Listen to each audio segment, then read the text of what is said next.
Alright, so for limited, we have an Artillery Blast. Faith Bonder that I feel like isn't a good card, but I could be wrong on. Root Weaver's fine filler. Knight of Dawn's Light is actively good. Phyrexian Missionaries, actively great, with the Black Kicker being bonus. Herbalist is fine. 2 Take Up the Shields is pretty nice. Cavalier continues to be good. Citizen's Rest is fine. Cleaving Skyrider is good if we're in the colors.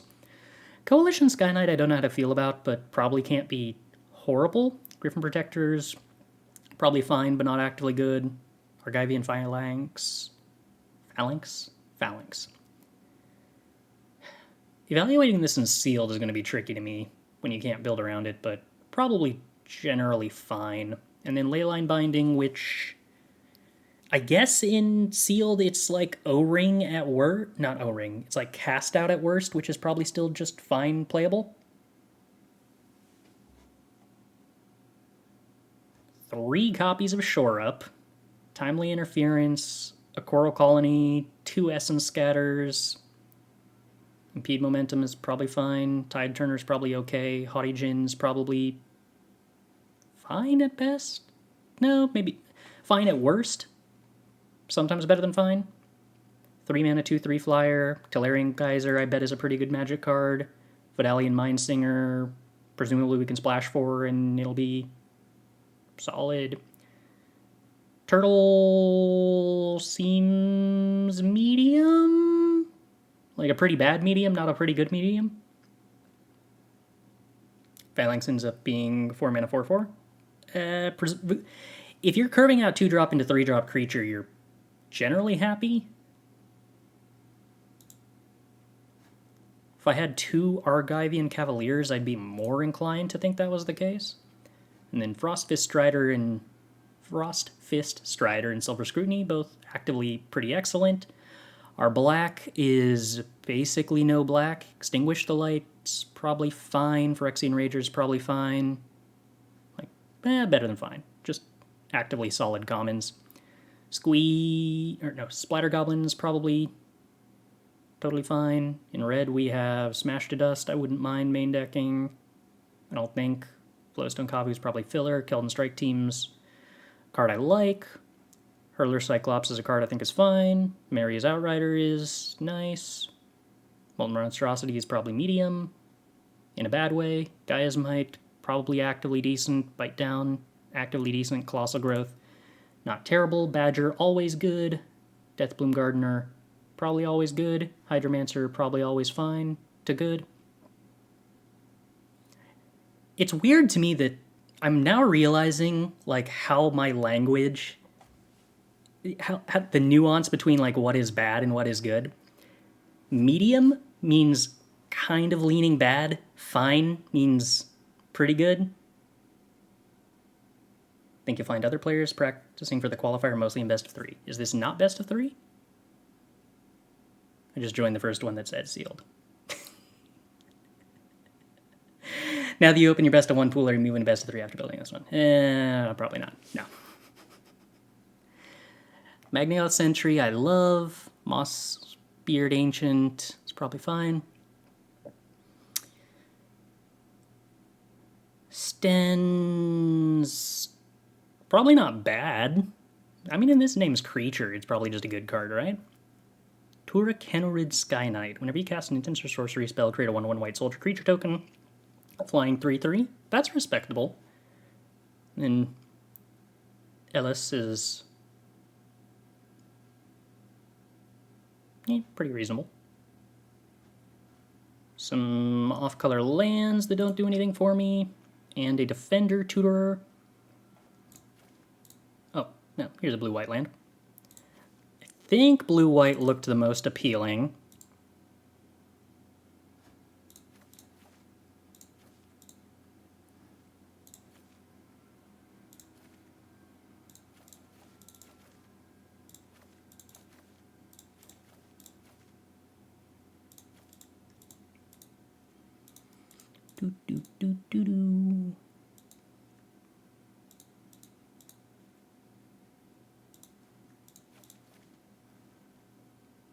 Okay, so too many cards to play all of our cards in blue-white.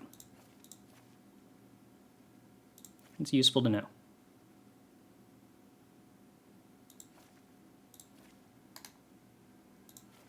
Actually, I probably really care about the mana workers when I have this many off-color kickers, huh?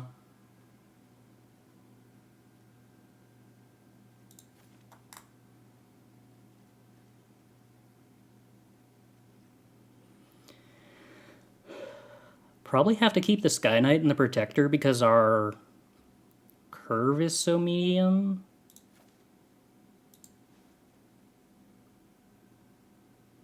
Don't have any black-white lands, right? No. Crystal Garado, probably fine. 14, 17...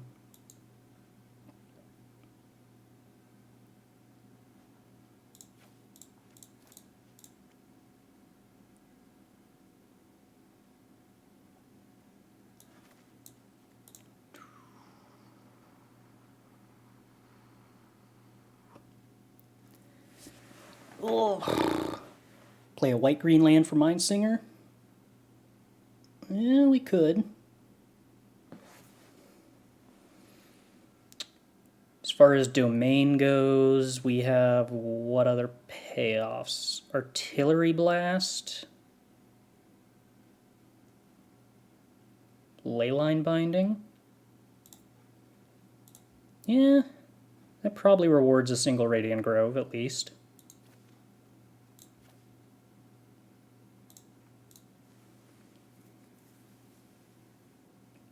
Chris ordering a steak at a restaurant? No, my go-to order at a restaurant is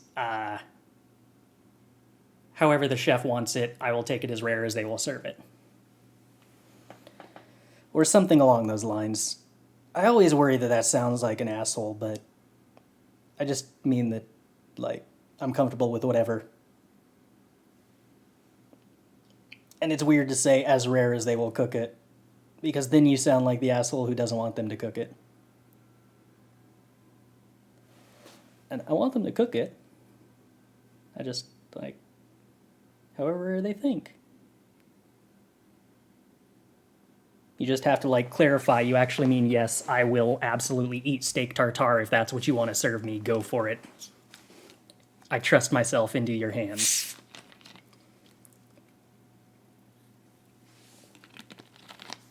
I imagine you ordering the chicken tendies off the kids' menu often.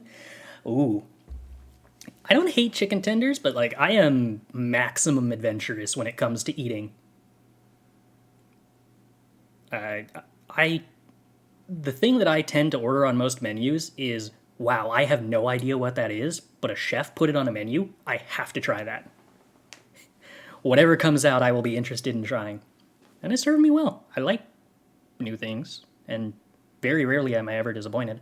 I think the last time it bit me was, or last 2 times I can remember it ever biting me was I ordered, I think it was fried chicken gizzards, and I was like, all right, I get the appeal, but this is kind of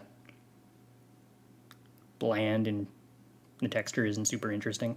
And then I had duck once at a nice restaurant, and it was like, actually, this just kind of tastes like grease and fat, and not in a good way. But I've heard good things about duck, so I will probably try duck again at maybe a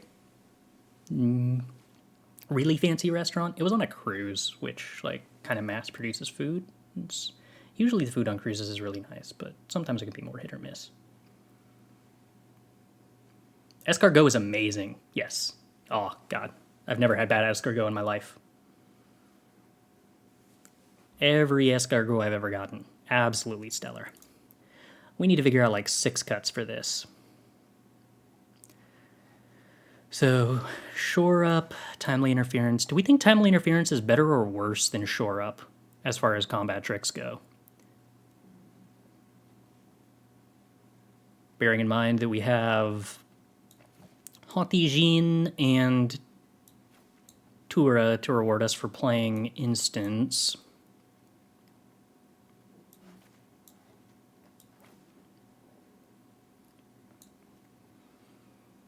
Citizen's Arrest, 2 Essence Scatters,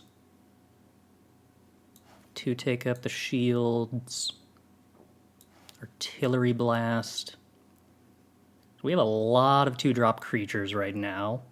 some 3-drop creatures, some 4-drops, some 5-drops, a 6-drop. Removal is Citizen's Arrest, Leyline's Binding, Artillery Blast, Tolarian Geyser, and sort of Essence Scatter to an extent.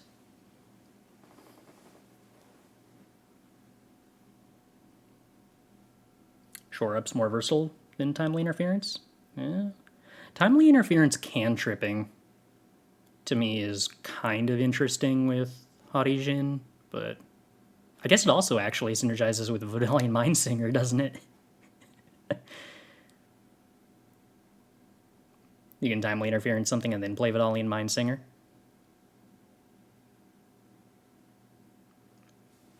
Because it doesn't matter if the creature's power grows above Vodalian Mindsinger's after the ability resolves.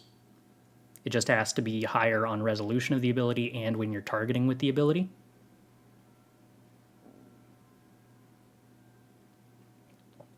The stuff they cooked it in tastes good, but the snails themselves are the most neutral taste of any solid food I've ever eaten. That's accurate. Snails are like super neutral.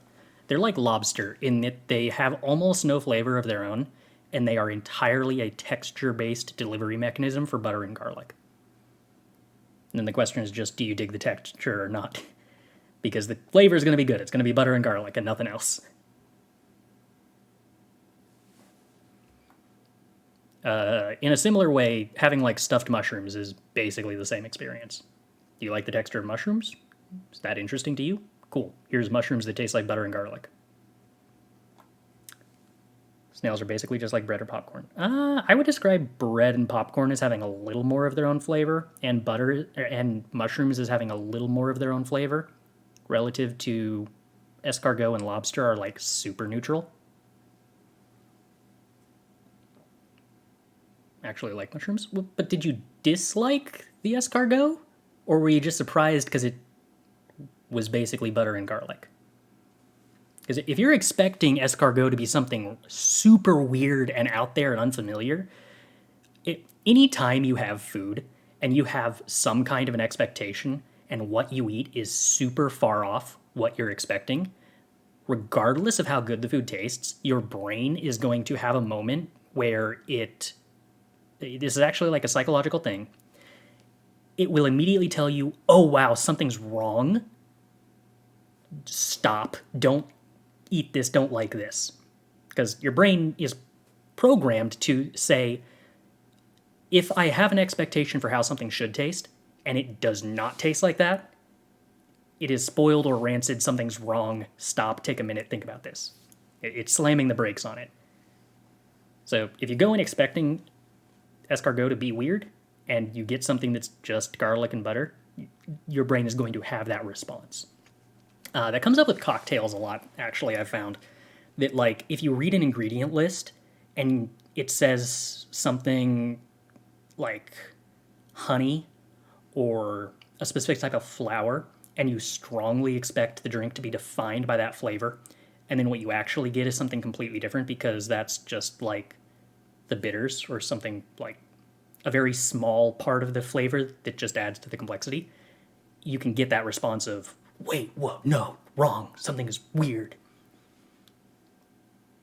And then, like, you wait 5 minutes, think about what you just drank, try it again, and go, oh, actually, this is delightful, I love it. But the first sip was thinking it was horrible. It's wild. We've gone hugely off track because I don't want to think about what to cut here.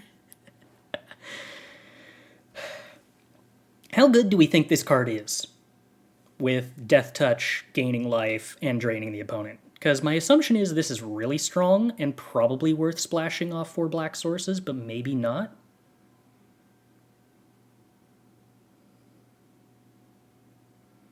Was just expecting something more worth the effort. Well, the reality is escargot is actually like not a particularly complicated thing to make, right? So like, despite the association, it's not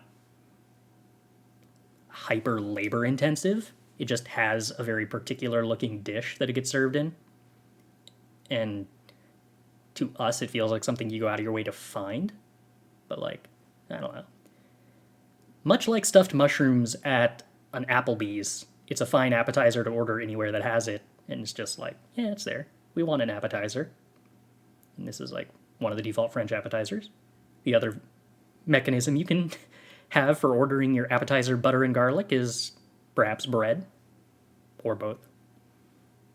The more appetizers you order, as long as you still order an entree and a dessert, it just means you take home more entree. Everybody wins.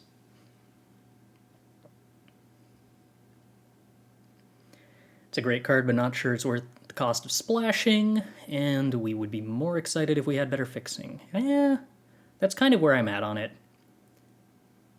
This does not seem like a super bomb capable of winning game. Well, that's not true. It does not seem like on average it would be a bomb that we're happy to play on turn 5. That's more accurate, and that tends to be the descriptor of 5 drops that of cards that I don't think are worth splashing.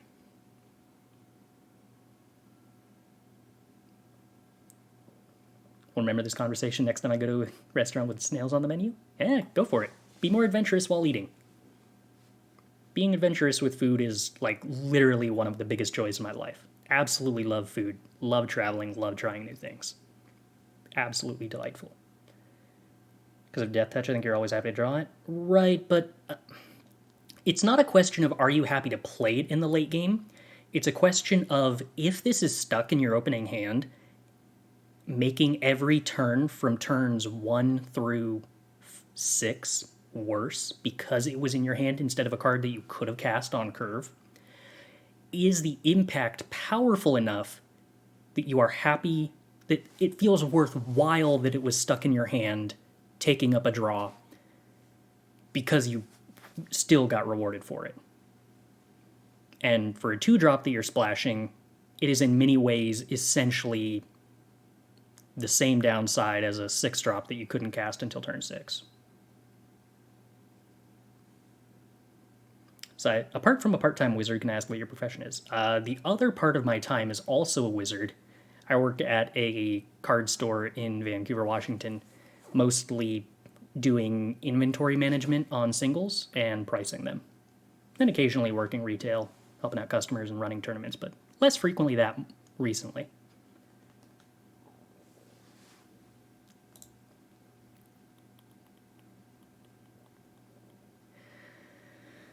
We have Silver Scrutiny. Feels like the kind of thing that makes me actually dig Tide Turner. I mean, we have a lot of reasons to enjoy having extra mana for instant and sorceries. It kind of works with Haughty Djinn too. We can use this for any kicker spell, so we could like hypothetically use it to pay for Phyrexian Missionary on turn 3, which is probably not something we want to do very often. What else?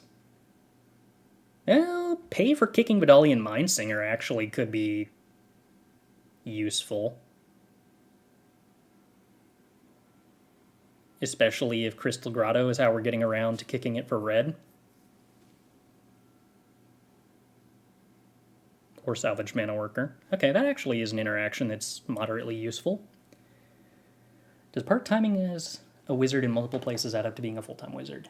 Oh, I'd like to think so. Lately, I've been spending a huge percentage of my time editing videos, and if that's not wizardry, I don't know what is.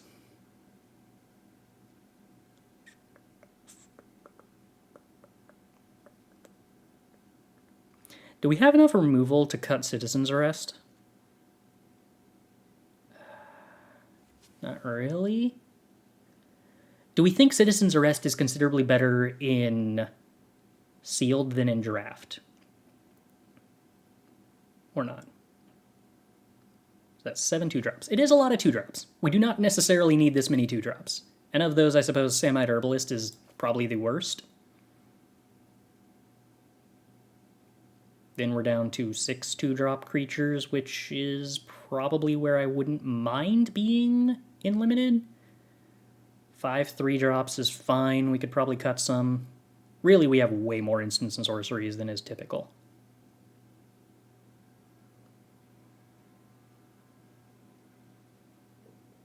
People are playing all their Destroy Evils. I think it's good to avoid Citizen's Arrest if you can. Yeah, well, so that could be a card on the chopping block then.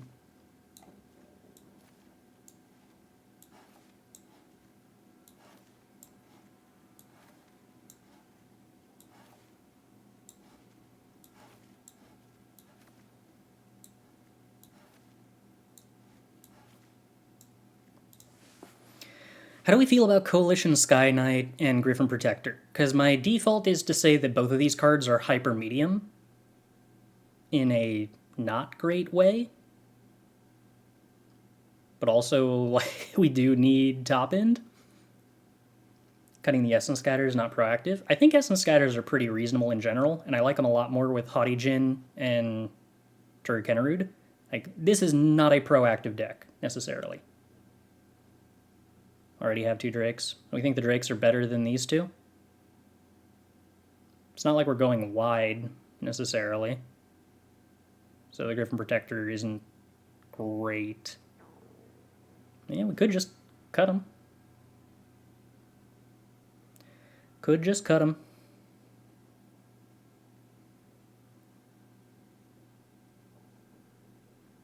Think you're underrating a flyer that can steal power from non-flying creatures?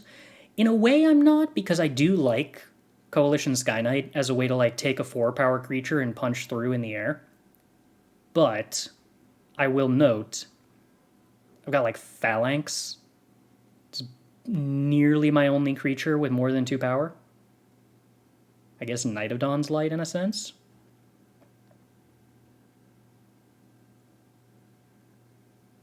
Sky Knight's pretty terrible. Sky Knight's probably not like the best. We do have a lot of instants and sorceries though. But that said, I think a 5-mana 3/3 flyer is okay for where I'm at.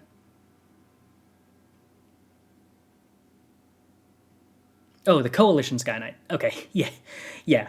I think that it's better than Griffin Protector. As an enlisting a 2/2? Yeah. I will grant that I do think that is better than Griffin Protector. Griffin Protector, I'm pretty medium on. I think we can ship the Griffin Protector. So we think maybe we can ship Citizen's Arrest.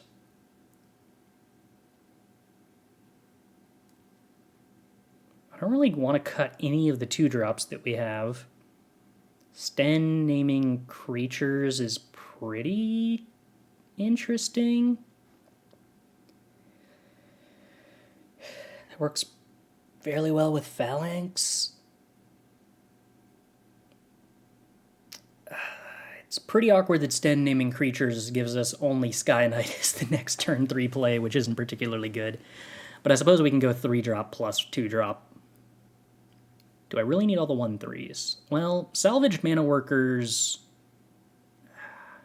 We have some really powerful kickers between Phyrexian Missionary and Vidalian Mindsinger.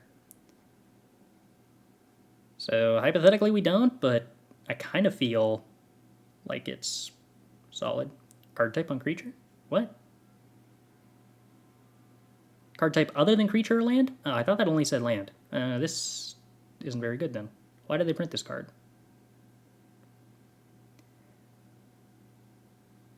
We can name instant, which sucks. Okay. Gone. Sorry, I made the mistake of assuming they made that card playable. Easy mistake to make.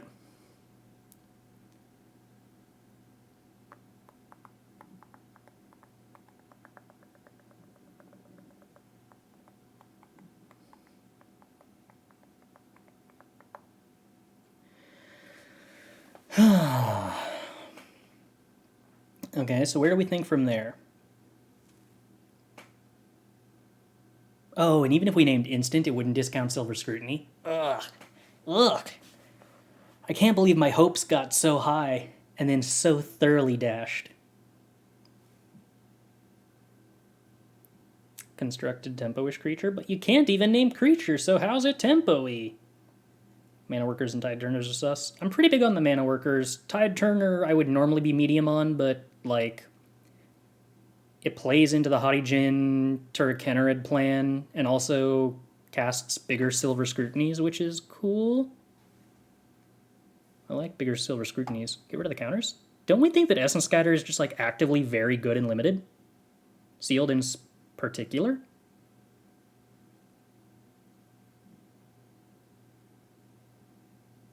So we think Sten's just like a duplicate Haughty Djinn in constructed? Maybe. I guess. Yeah, I feel like Essence Scatter is just a good limited card in general.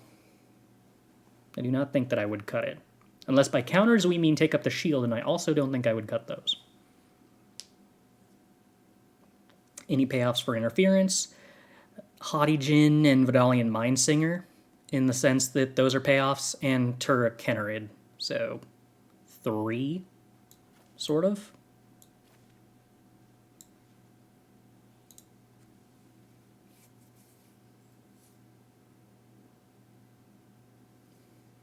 Yeah, if you could pay 3 mana to phase Sten out, that would be cool.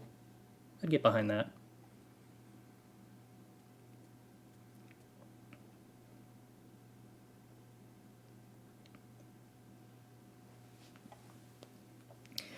Are we pretty high on Soaring Drake as a card that we just don't want to cut? I mean, it's not like I have too many 3-drops, so definitely don't know that I want to cut it.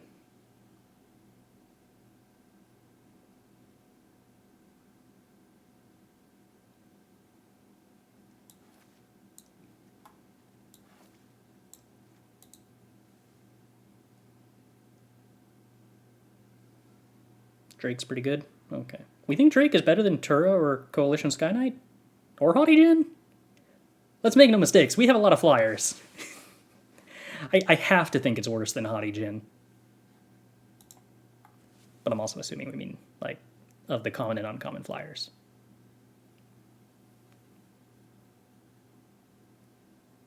Cutting Phalanx. I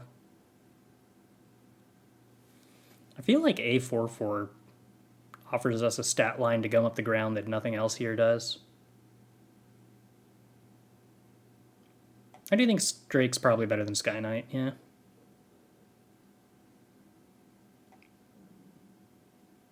Well, do we think Sky Knight and Citizen's Arrests then are the cuts? Or am I just going overboard on timely interference and it's not actually good? But I mean, like, the worst case scenario is cycles. That's just not... It doesn't have a lot of opportunity to be bad, I feel like. Tolarian has been terrible. Tolarian Geyser? I think, like, this is the best common in the set. By a lot. All gold uncommons are creatures. I wonder why Scatter is good. Yeah, no. I mean, Scatter being good makes sense to me. I think Interference is pretty decent, yeah. Sky Knight is a trap. We have to be more specific. We have 2 Sky Knights. I can't tell which one anyone is talking about. Sorcery Bounce? Sorcery Bounce is amazing when it draws a card. Like, Tolarian Geyser is very good. I have no doubt about that. It's a very good card.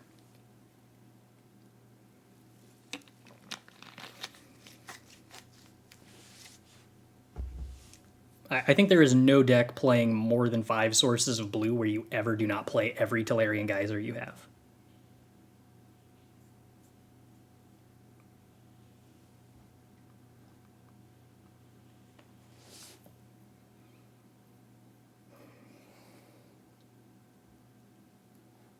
Okay, we'll cut the Citizen's Arrest. I'm willing to make that call. I don't think Sky Knight deserves to be in the deck, but I'm going to keep it in the deck because I want to test that assertion.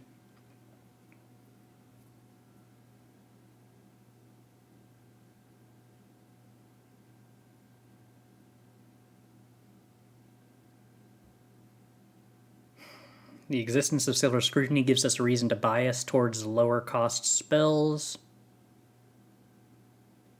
Shoot, that's an argument for cutting the Sky Knight. So, maybe we do cut the Sky Knight.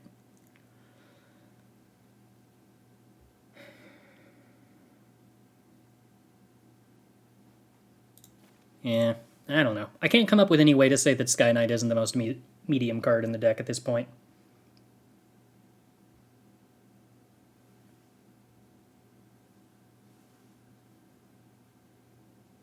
Repossession is this best common in this set? Is that the black return gain 2 kicker thing. I could see that. It would, in terms of draft, it would probably depend on which color you valued more highly, I suppose.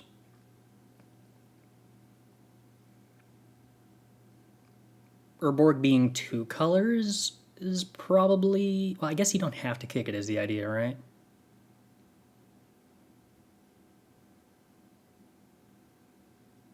Is Arrest better than Blast in this deck? I don't think so, because I think I value instant speed over instant typing over enchantment typing for Haudijin and Tura, and I think the card might just be better in general if you're playing either a flyer deck or a defensive deck.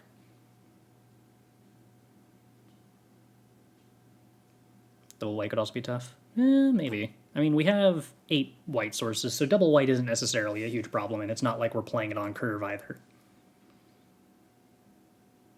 Repossession is the 4th best common in Sealed. Destroy Evil is number 1. Okay. I can buy that.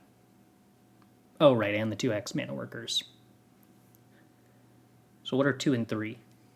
Now you got me curious. I never look at 17 lands data. I don't know why. I don't have a strong justification for it, other than that I always seem to disagree with it. Of the, 2 draft formats I've played in the last couple of years. Alright, we're going to roll with this. Only took us 30 minutes. If I recall, the first sealed pool I built of Baldur's Gate took an hour, so this is an improvement over that. And then most of the sealed pools we built in Baldur's Gate, as of run number 16, took 12 minutes to build or less.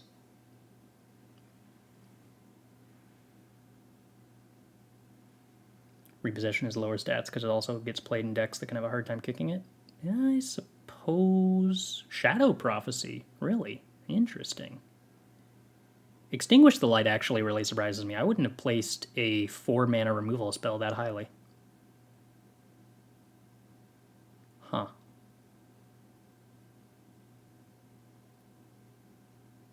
Shadow Prophecy.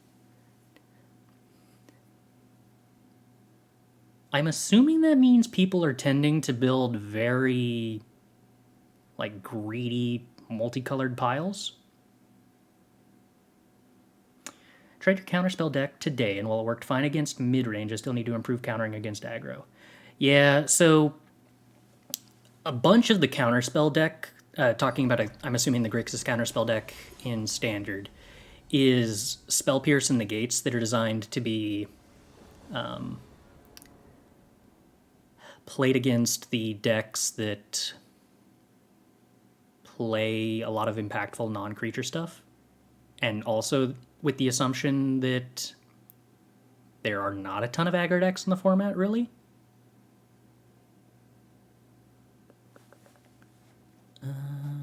Okay, let's keep this. So if you do run across an aggro deck, I don't know that I actually figured out what the setup for that is supposed to be out of the Grixis deck. Maria's Lava Axes? You're going to have to explain what Maria's Lava Axes means. Oh, wait. Is that the Outriders card? In which case that would make sense. I can see where we're going with that if that's the case.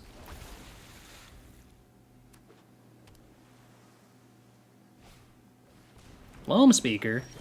Oh, that's a mana rock. Oh my. Do we think I kick this to gain 3 life? Or do I do 1 damage to my opponent? I'm going to assume gaining 3 life is probably better than doing 1 damage. Haudijin's cool. So we've successfully delayed their Loam Speaker by 1 turn, which to me sets us up to Essence Scatter a 5-drop, which seems cool. Opponent's never going to play around this Essence Scatter, right? Come on, opponent. Big 5-drop, big 5-drop, big 5-drop. Big 5-drop. Winner, winner. Good times.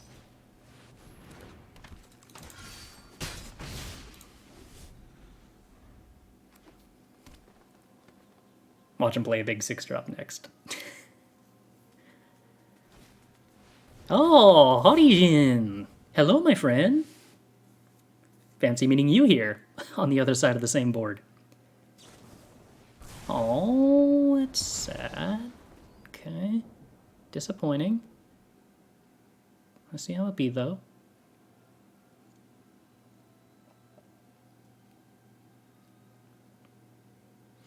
Yeah, bird bolted. Sadness. Ooh. Huh. Oh, tempting to blast the loam speaker. If only that actually pumped the Harijin up to big enough to eat their Harijin. Yeah, what you gonna do? Alright, opponent. How brave are you? Oh, no fear of the shore up.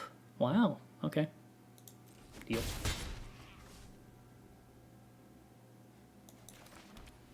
Play at our lands because we do have, what is it? Beyond Silver and Evil? Or whatever? Spell was kicked. Whoa. Wait, how did they... Oh, Harijin, right. Yeah, that's a bummer. Alright, well, time to play my spells because I don't really want to discard a card.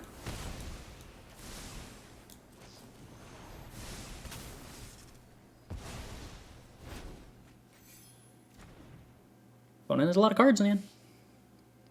Silver Scrutiny, that's the one.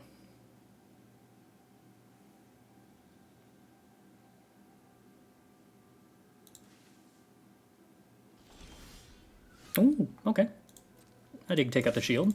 That's a fun card. We're playing like a weird constructed deck here with just the good old Harijin protection racket game plan. Oh no! Is that a fight? It is, right? Am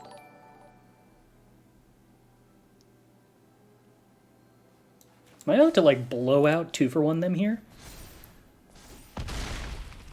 While gaining 5 life? Yeah, I am. Fun. That seems good.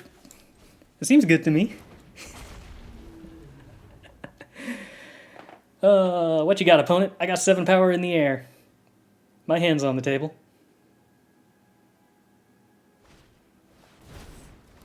Opponent's digging.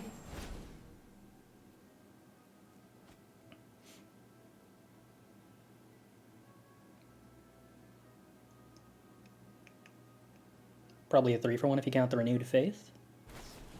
No, wait, what? Oh. Opponent scared me for a second thinking that was an actual removal spell. Counting the Renewed Faith. Renewed Faith. Renewed Faith. What's the Renewed Faith? Oh, the fact that we're gaining life? I mean, gaining 5 life is kind of like drawing a card, almost.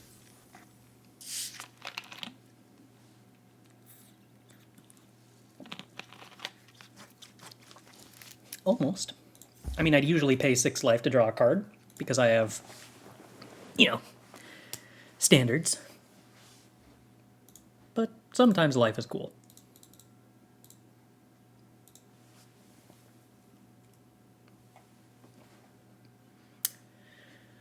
I feel like I should probably have a sign behind me or something that says, on this stream we would rather draw cards than have a life. That feels on point.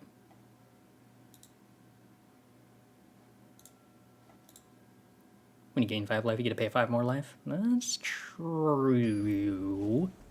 But at the end of the day, that's not gaining life. That's just drawing cards with more steps.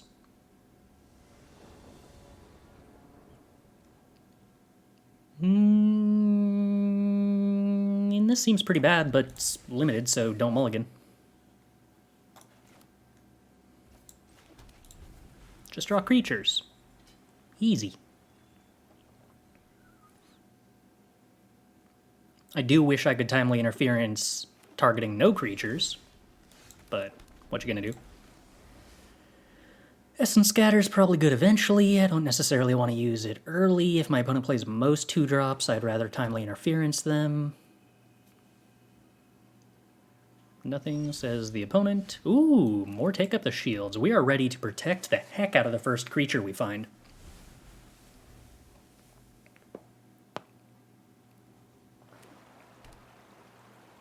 Opponent on the draw go domain plan.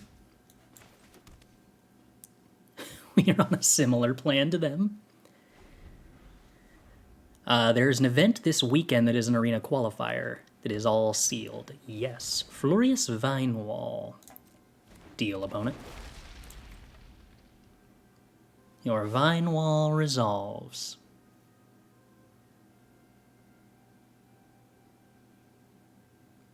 Whiff, whiff, whiff, whiff, whiff. They probably wouldn't be looking at it this long if they whiffed.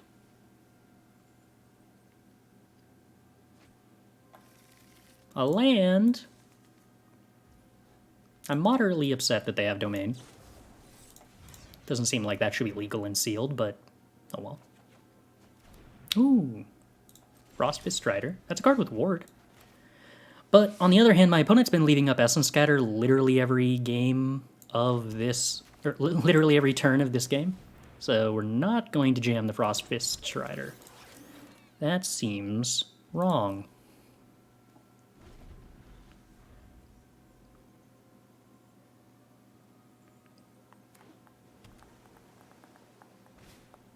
Ooh, that's a big creature. Essence Scatter. Would you rather play a Strider or a Phalanx? Vigilance or Tapities? Considering that the Vigilance one gets cheaper, we should probably play the Tapity.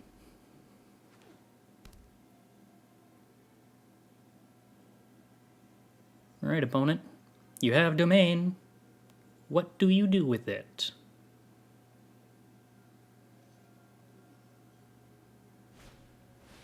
We play a 3/3 flyer. Very well.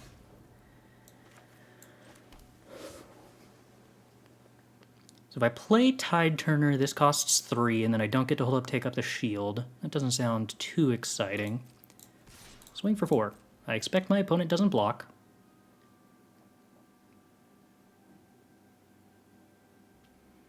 If my opponent plays Swamp and the board wipe does -5/-5. So I mostly just lose to the board wipe if I play anything other than just Tide Turn or Pass. I'm willing to lose to the board wipe. That does not seem like untapped Swamp into board wipe is the line I should expect my opponent to take. It's -6/-6. Right. Yeah. I was thinking it's one more. And I thought, in Standard, it's a -4/-4. So one more than -4/-4 is -5/-5. But you're right. It's domain +1. They debated blocking, which would have been a weird choice. Oh, and Pixie Illusionist can also give them any basic land type, so they can add one more. So it can be -7/-7.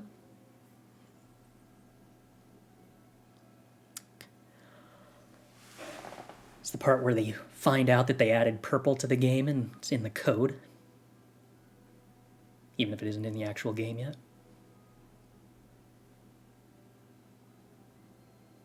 I read in Scry that they were going to add City as the next basic land type. So they probably get rid of Frostfist Strider here, I'm guessing? Oh, no, they don't. They value the... Huh, I thought they would kill the thing with a ward over the thing with Vigilance. 6th color is pink? Was that really the case? I thought it was purple.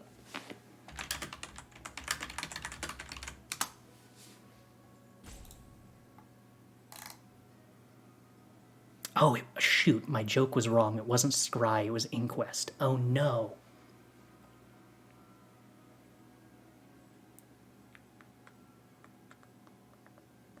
City or Cave. Alright, so it was City at least. Purple was scrapped, pink is in an unset. Really? Oh, okay. Each player casts a spell, moves a Exploded pop counter 5 creates a 5/5 pink giant teddy bear. Okay, okay. So pink exists. Purple was an April Fool's joke. Also, purple was like hypothetically something they tested for planar chaos. Was that the right set? Yes, planar chaos. Ooh, Vidalian Mindsinger's fun, but also my opponent's back to the point of the game where they're holding up Essence Scatter every single turn again. So maybe we don't play that yet.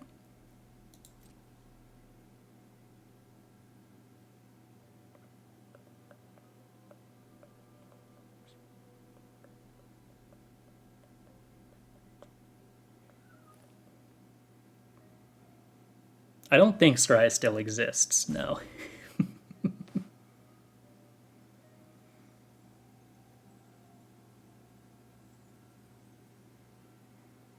Oh, the fact that they're holding up Essence Scatter again is probably why they didn't go for the Strider with Ward. Really? Huh, okay.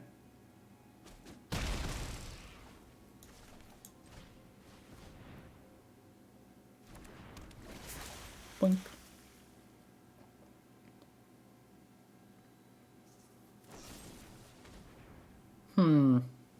Is that worth saving? Yeah, probably.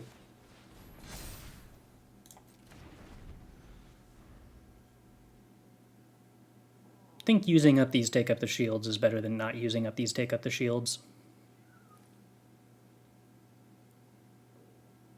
Maybe that's not true. Maybe I'm just supposed to be on plan defend Frost Fist Strider with my life. Ride it to victory.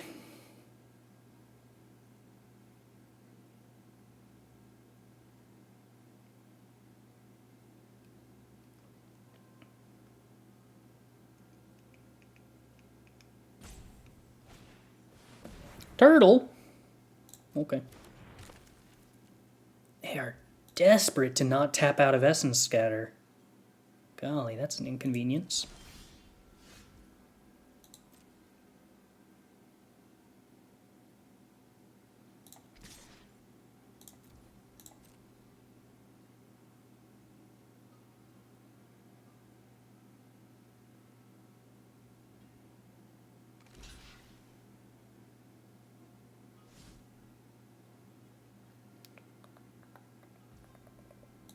Okay. If you're not willing to block, opponent, I'm willing to pass.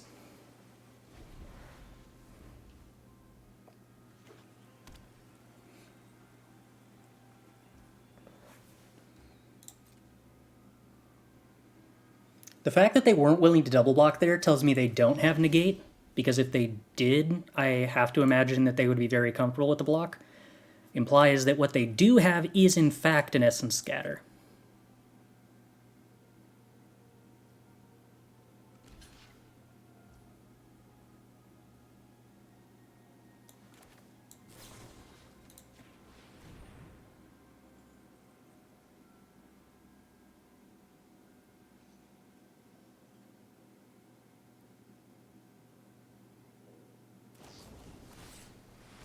Yeah.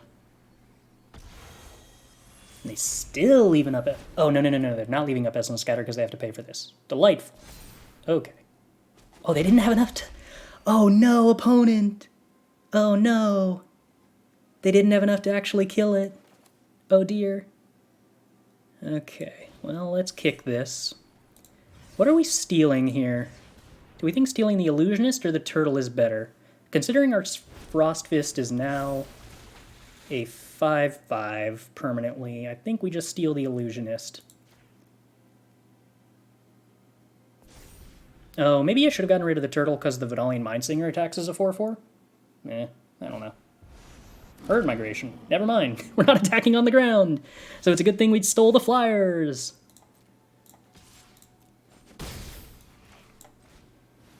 I really want to find out if my opponent actually had an Essence Scatter in hand this entire game, and I've just played around it every single turn of the entire game successfully. I want that to be true. feels so bad for my opponent. They got the full 5/3/3s off Herd Migration, and it doesn't matter right now. Like, not even a little. Now it matters a lot. Never mind.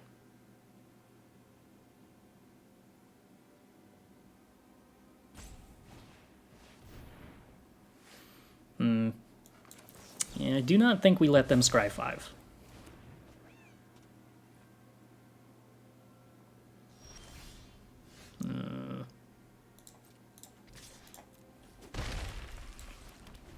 It would be a good time to draw a draw 7. I would like that.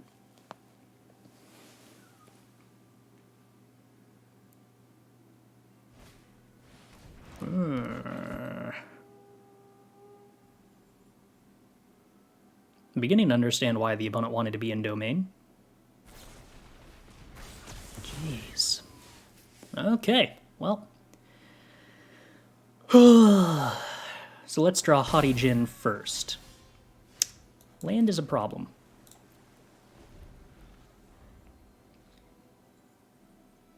We may be flooding out slightly too much.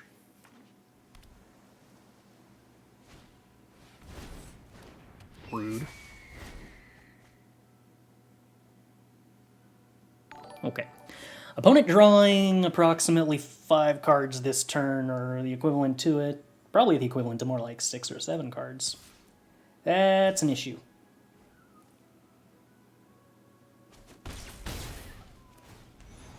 Also, they did not in fact have the Essence Scatter the entire time.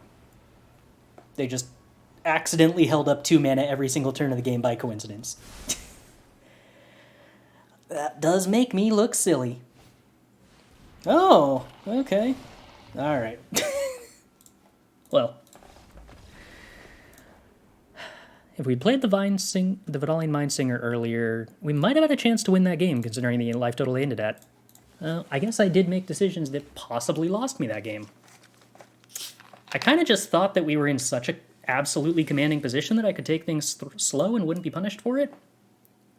And I would probably make that same mistake again in that position. Not even mistake. I would make that same choice again in that position, expecting it to win more games than it loses. Opponent having 15 power, 7 drop into removal spells into infinite card draw while we top decked lands was a situation in which playing to the board faster would have been rewarding.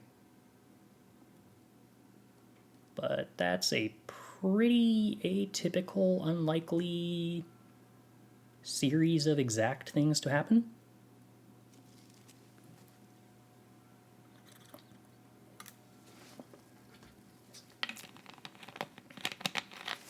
It is one of those moments, I think, where falling for the accidental bluff is the correct decision to make.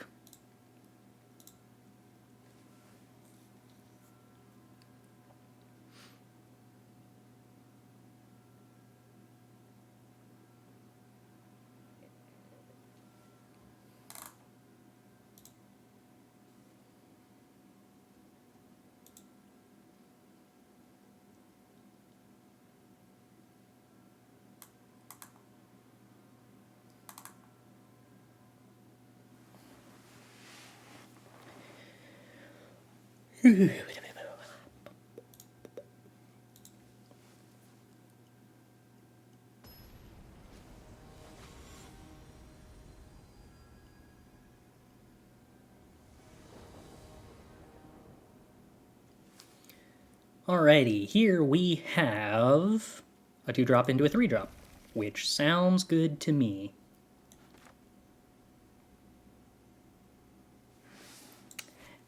Are we incentivized to scry earlier or later? I'm assuming later, on average, as long as we're not immediately trying to hit a land soon, which is the case. If I delay this until turn 3, I have more information. Tide Turner, I'm assuming, generally has more utility than Mana Worker. Also, I could potentially get to the point where I play like Tura plus Timely Interference before I have the opportunity to play another 2-drop, depending on how my curve out goes.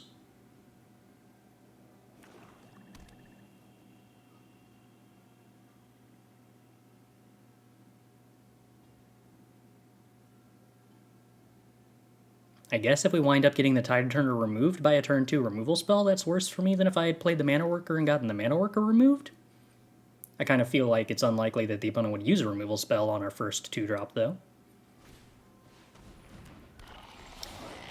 Splatter Goblins has the opponent. Very well.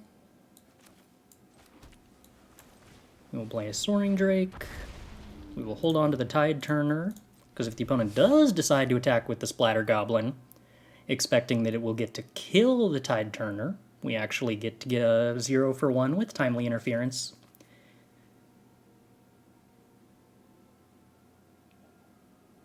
Is the opponent expecting a combat trick off of the Tide Turner? I do not know, but I am excited to find out. Success!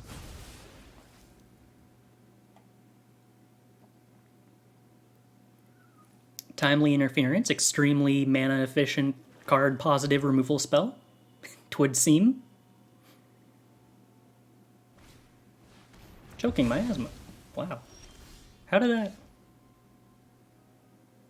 Oh, it killed the Soaring Drake because they gave the -1/-1 to the Soaring Drake. Alright. Opponent also got a 2-for-1 on turn 3. Which kind of cancels out, but nonetheless impressive for them.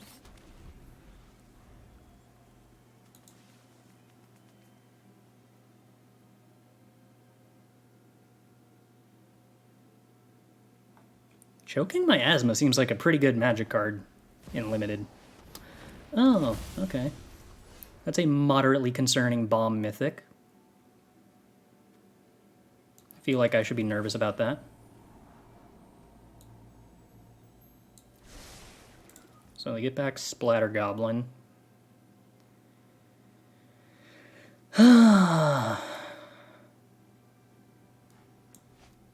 Bouncing that doesn't seem very good for me.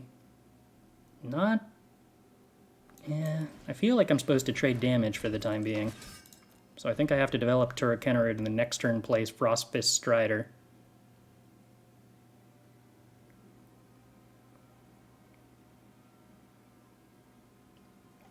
We have limited removal.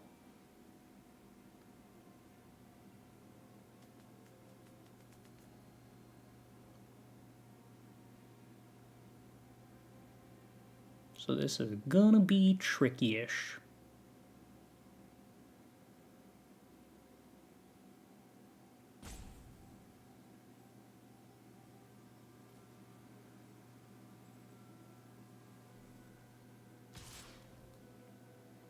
They attack with the 3/4.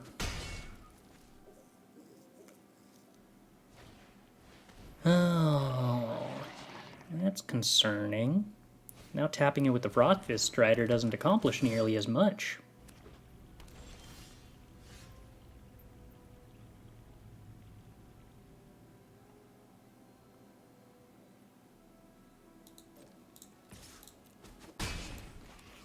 It's a little disappointing that Tura doesn't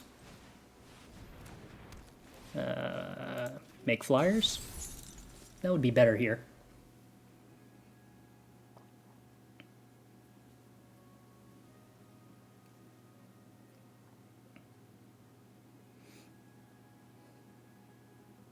So if they attack with the Knight of Dusk's Rose, I can double block, they can pump, kill salvaged Mana Worker, then replay the Knight. But doing so eats up their entire 4-mana turn. So given they have 4 cards in hand, that's probably worth it to me. If they attack with Splatter Goblin, I can block with Frostfist Strider.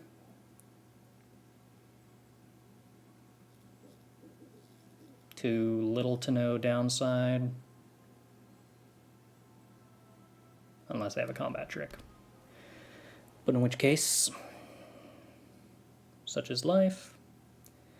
Now they can double pump Knight of Dusk's Shadow and trade with the Frostfist Strider, which I believe I do not wish for. So we will no longer block the Knight. Sengir Connoisseur is a large Magic the Gathering card. They have a double block represented on the Frostfist Strider, which is a little inconvenient. This is whenever one or more other creatures die, put a +1/+1 counter on Sengir Connoisseur. This ability only triggers once each turn. Yuck. So if I attack with Tura and Frostfist, they probably don't block with the Connoisseur. They probably double block Splatter Goblin Knight on Frostfist. And get a counter on Sengir. And I can choose at that point whether to... No, the fact that I draw a card off of Geyser, I think, means that I have to play this here. Do I kick? The 3 life is probably relevant enough to kick.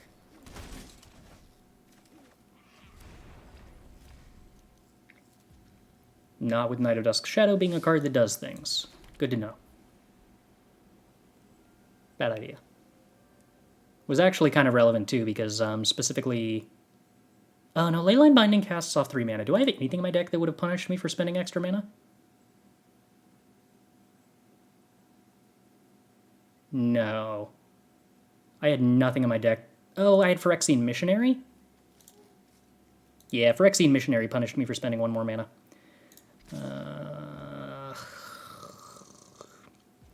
Yeah, I don't want to attack with Strider here.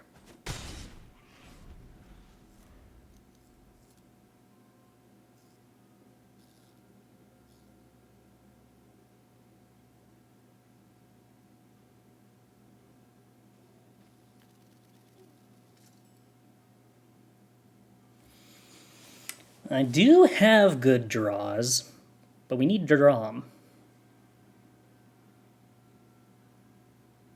Otherwise, we are definitely losing on board right now. Huh. They kill that rather than play the Paragon. I guess that kind of makes sense. They still got a reasonable block on the Frostfist.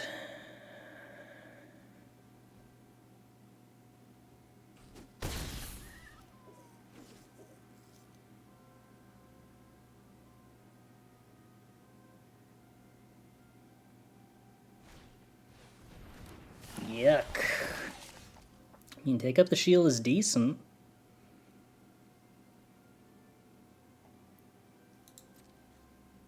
You have to race that 5/5 and the opponent replaying their entire board. Not exciting.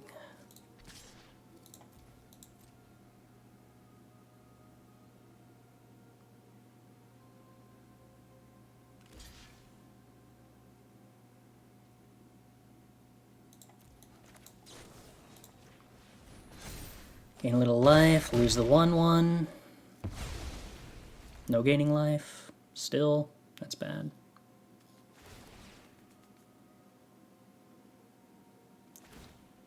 Yeah, can't really win this race unless we draw into exactly a removal spell for the Sengir Connoisseur here. 0 is technically a number that is a very little number.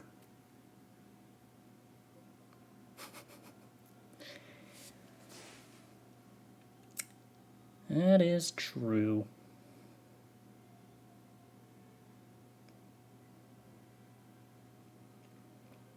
This would be a better position if I had 8 more life right now. The lack of that is kind of concerning.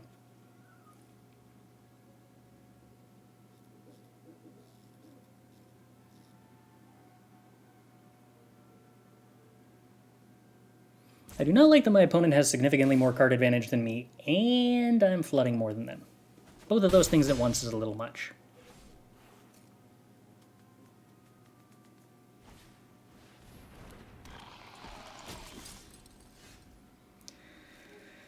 Oh, Artillery Blast, you only do 4 damage, don't you?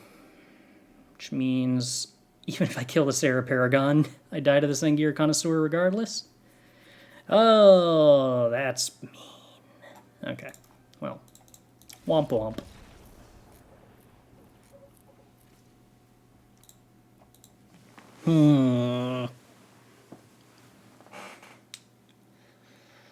I would love to draw our Silver Scrutiny at some point, because that feels like an important card that is kind of the best card in our deck by a lot.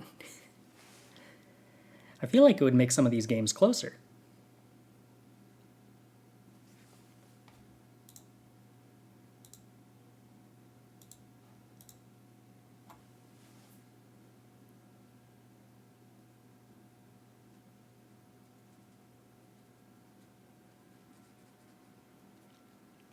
I wonder, does that game increase my evaluation of the Black Knight? In that it actively did like 8 points of damage as a passive?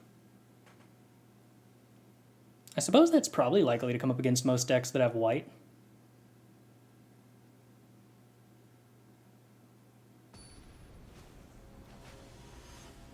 If the presumptive second best common in white is a card that gains life. Alright, this is cards on a curve, and I like cards on a curve. I don't want to play the Timely Interference on turn 1 to cycle, specifically because it's pretty good with Tide Turner, and... well, it's not like it's actively good with Night of Dawn's Light, but it's pretty respectable with it. I think there's a higher chance that I get a 2-for-1 with Timely Interference here. Oh, no, there's not, because my Knight has First Strike anyway.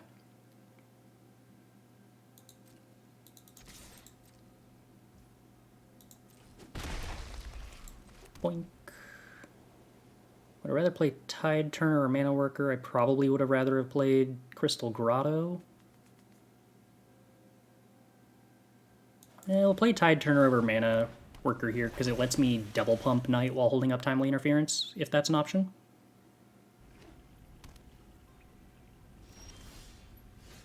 Artillery Blast is cool. Phyrexian Missionary feels like a card that should probably stay on top, even if it means we're not playing Frostfist Strider this turn.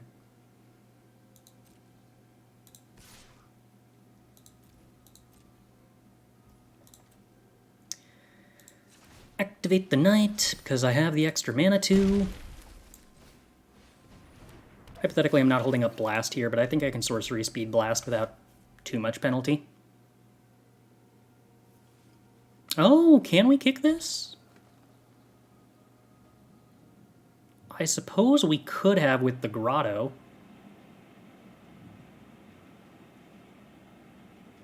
Then kill the Beast Caller? Yeah.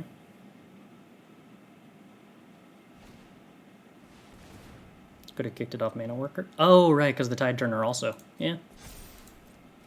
Z sees through. All options.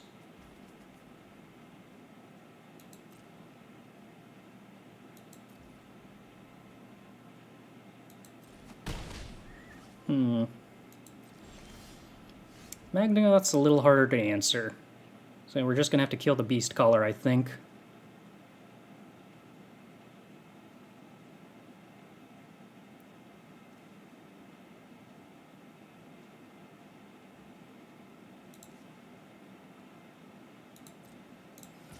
Alright, let's go in with you. Magnagoth can't block because I can double pump.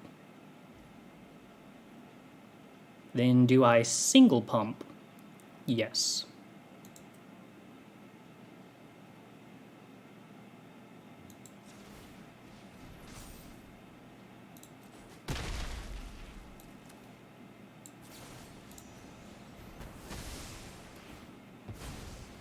Oh, right, that gets to put a counter on Magnagoth. That's sad. Yeah, so that probably should have died last turn, would have been better. Let's draw an untapped land now so that we can Frost Fist the Magnagoth and start getting damage in. Oh, hey, cool. Or we can race. I'm down to race. Racing good. Racing fine by me.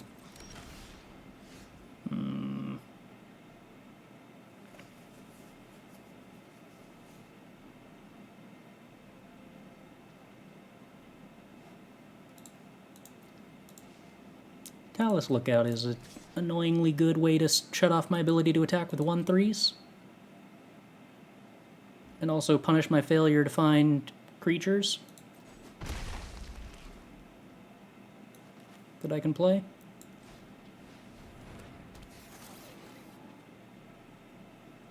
Three, 5, 6, 7. Not lethal on the backswing with Missionary. So probably chump blocking this turn, kicking Missionary next turn. Which punishes me. I should have actually pumped a Knight to put them to 9. That was kick Timely and pump. I don't think I want to use Timely to kill the Lookout, do I? I guess to try to hit a 5th land was the idea?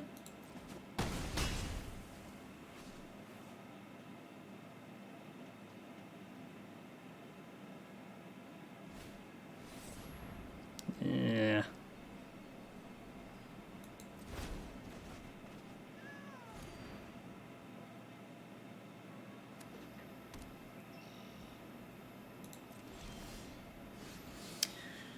All right.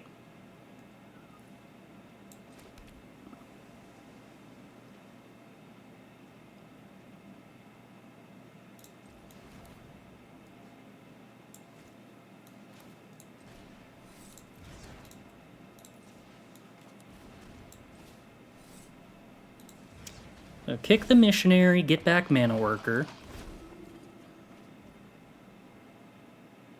Play Mana Worker to chump block. Then next turn, play Frostfist Strider, tap down a blocker, swing with Lifelink.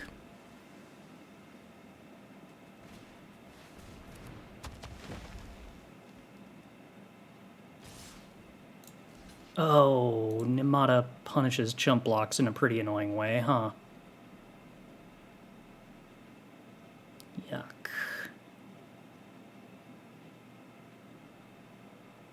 I can't take 5, though. Shit, that's pretty heinous.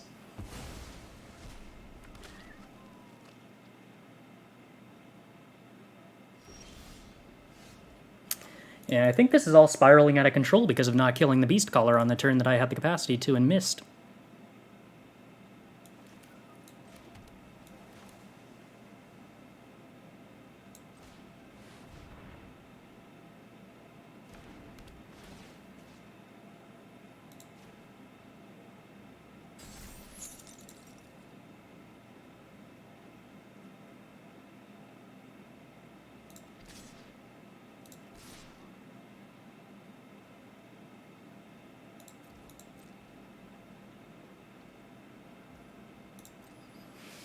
Okay, opponent at 9. It's like almost something.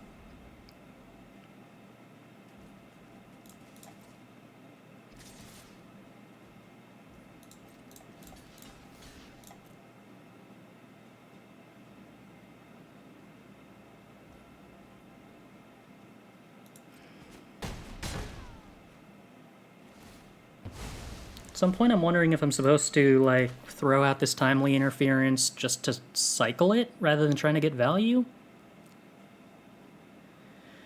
Uncertain. Herborg Repossession is a problem.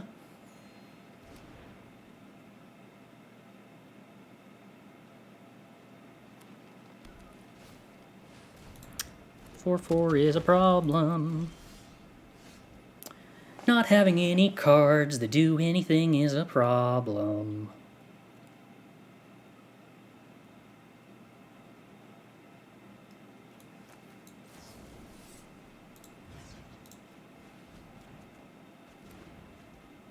Okay.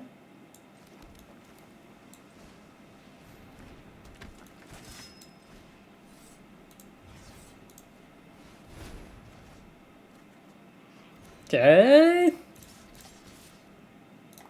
So you're telling me there's a chance? gaining a tiny bit of life. Oh dear. Gained 3 life because of Knight of Dawn's Light with a missionary, and then 4 life with a geyser. Look at all that synergy. So much synergy. Infinite synergy.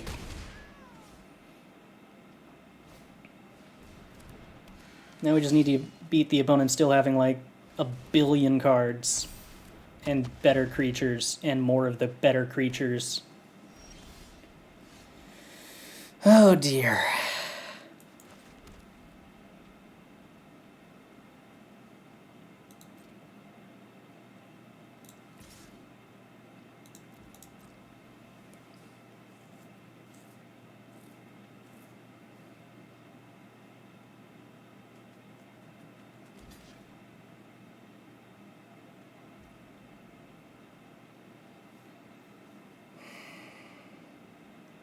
Oh shoot, they can sack with Namada, so I can't even gain life if I were to pump the Knight a bunch and then give it lifelink. Oh, that's heinous. Okay. How do we get out of this mess? All of their creatures have menace, which is not good for me.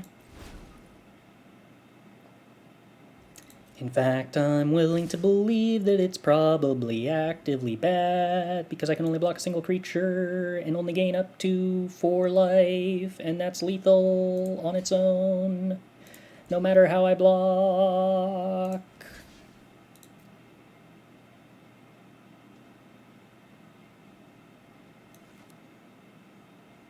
Well, I mean, I'm pretty sure I drew a reasonable number of cards. 9? 8 with 1 cycle.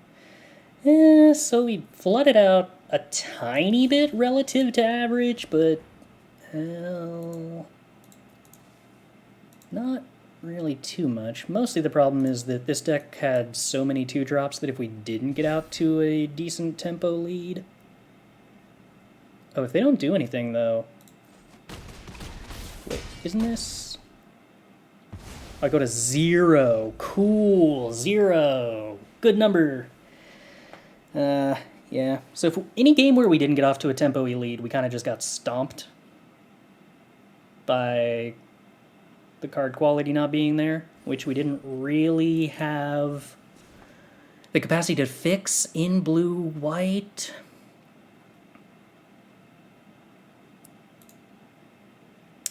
I think I still stand by this being the right way to build the pool, though. None of the alternatives offered as much as having Mind Singer and Jin and Sky Knight and Silver Scrutiny. Like, we had to be in blue. We could have played something other than white.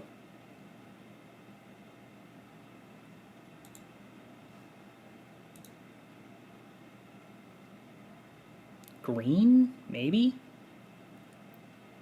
Well, with the 2 Centuries... Not playing, like, the large number of very good white cards feels iffy, but maybe curve takes priority?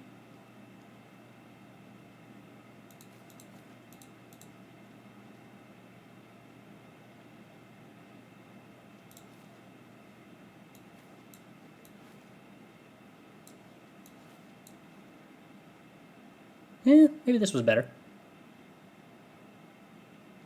I think 2x Mana Worker is super ambitious with no actual splashes. We had a lot of splashes. We had Mind Singer and Timely Interference was a splash. Phyrexian Missionary was a really high power level splash. Ley Line's an easy splash. Off the 2 Mana Workers? Maybe. Having to find off color for just a removal spell isn't, like, something super exciting.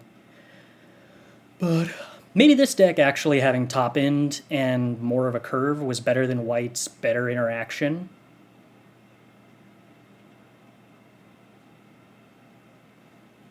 That might have been a mistake.